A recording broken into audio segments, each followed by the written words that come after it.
And this is something I kind of wanted to maybe save for another session, inshallah, that we need to do.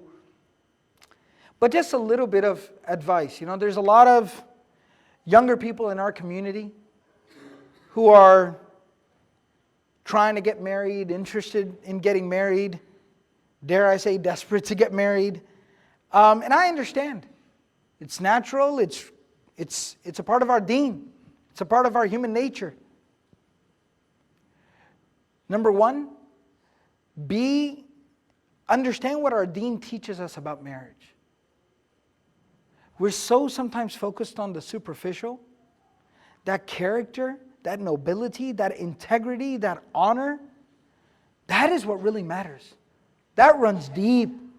That tells you more about the person than anything else. Look for character, look for integrity, don't look for nobility. Yes, compatibility, of course, that is the essence of compatibility, and fine. There are other things, and that's fine to take them into consideration. But remember, that character, that integrity, that nobility, that's the most important factor. That is what the Prophet ﷺ meant when he said, فَظْفَرْ بِذَاتِ الدِّينِ. That's deen, not superficial deen. We have too much of this mindset. He's got a beard, she's got a hijab, match made in heaven. Right? We got too much of this mentality. Character, integrity, honor, nobility, dignity, quality, character. Look at that. That tells you more about the deen and the person's relationship with Allah subhanahu wa ta'ala more than anything else. And that is also compatibility.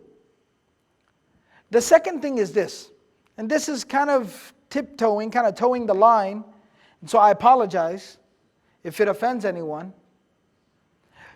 Nobody is better than Muhammadur Rasulullah sallallahu alaihi wasallam, and no woman is better than Khadija radiallahu ta'ala anha from this ummah. And look how they got married. It was very practical, it was very pragmatic. It wasn't this type of this very suffocated, very overly complex, super formal, complicated marriage process, where your neighbors, cousins, aunts, uncles, barber's dog has to be referred and be checked with in regards to the marriage. That's one extreme. The other extreme is that, I don't know, where just you're not supposed to even know the name or see the person that you're getting married to. So there's a very practical, of course there's dignity and there's honor. On the other extreme, we also have to be careful that we don't engage in an illegitimate, illicit relationship before getting married. Nothing good is built on a faulty foundation. Nothing good is built on a faulty foundation. Don't try to build the structure on top of a shaky foundation.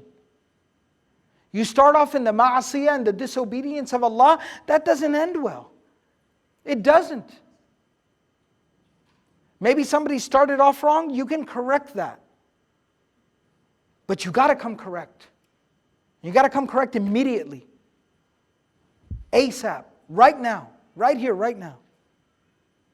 But just some general nasiha, more importantly to our elders, to our parents, and to our young people who are trying to get married. Understand that there are a lot of very interesting factors in the Prophet's marriage to Khadija, radiallahu anha. She was older than him, by all narrations. Not a single narration mentions that it was otherwise. Like I told you, there's a few different narrations about her age, but all narrations agree in one thing: she was older than him. She was a working, business, professional woman.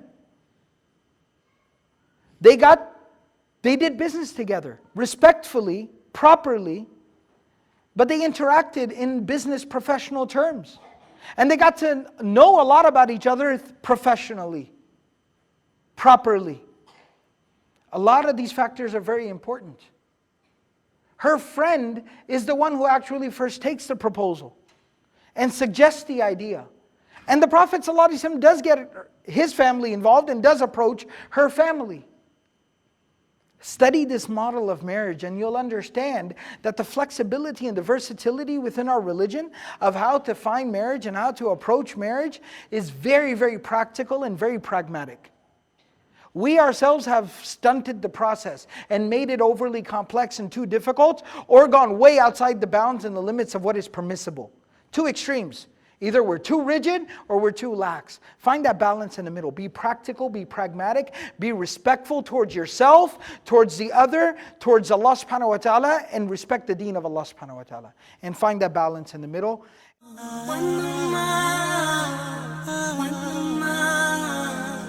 One